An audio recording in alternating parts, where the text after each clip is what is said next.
ஸ்ரீ குருவாயூரப்பன் திருவடிகள் சரணம். ஸ்ரீமன் நாராயணீயம் ஸ்ரீ நாராயண பட்டத்திரி அவர்கள் அருளியது. தசகம் 50. வத்ச அசுரன் பகாசுரன் பதம். ஸ்லோகம் 1.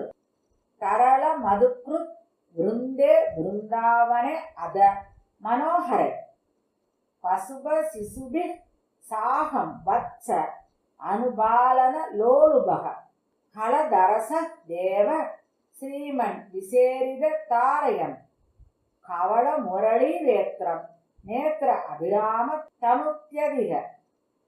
பொருள்: கிருஷ்ணா, குருவாயூரப்பா, மகாலட்சுமி நாதனே, தேவனே, காண்பவர்கள் கண்களுக்கு இதமாக உள்ளது போன்ற ஒளி பொருந்திய மேனியை